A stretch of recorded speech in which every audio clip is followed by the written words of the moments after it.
إسلام قتاه.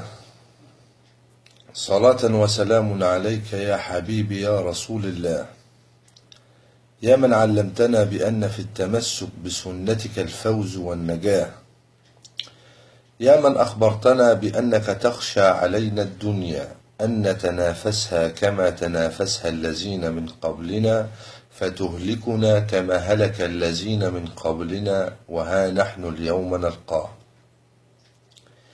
فيا رب أدعوك بحق محمد أن تعفو عن أمة الإسلام مما نراه، ولا تؤاخذنا يا رب بما فعل السفهاء منا، وتب على العصاة، وردنا إليك يا رب ردا جميلا، ولا تقبضنا إلا ونحن على ما ترضاه. عذرا حكام المسلمين، عذرا حكام المسلمين، لقد ضل سعيكم في الحياة الدنيا وأنتم تحسبون أنكم تحسنون صنعا.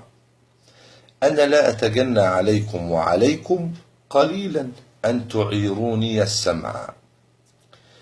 دواب تتصارع على الدنيا بشهواتها وملذاتها، وتحطمت تحت أقدامها حقوق في خطوات العبث، وتدعون أنكم تقيمون مجتمعا. لقد تركتم أبناءكم تقتل ولم تصلوا عليهم، وذهبتم إلى قاتلهم تبكون عليه دمعا. لقد ألهتكم الجواري والقصور، وتركتم دينكم مخزول، غدا في جهنم مسواكم جمعا.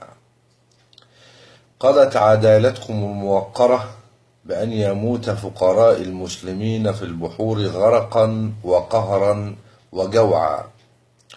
الأمة الإسلامية تساق للذبح مثل الخراف، وتسقى بسم زعاف.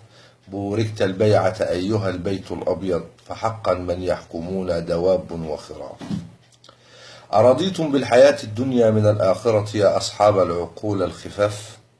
والله لقد أوشكنا بجهلكم وظلمكم لشعوب المسلمين أن نلتقي السبع العجاف.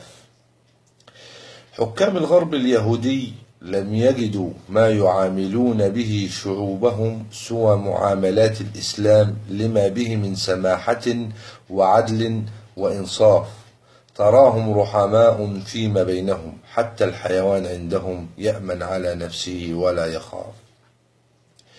وأنتم اتخذتم شعوبكم هزوا وغرتكم الأماني والشهوات. تفرقتم فتمزقتم، وها هو الأوان قد فات.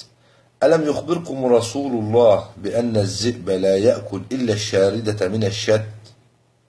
كيف تعبسون بشعوبكم وأنتم تعلمون أنكم ستعرضون على جبار السماوات؟ وأين علماء المسلمين مما نحن فيه ومن أجبرهم على السكات؟ وأين علماء المسلمين مما نحن فيه ومن أجبرهم على السكات؟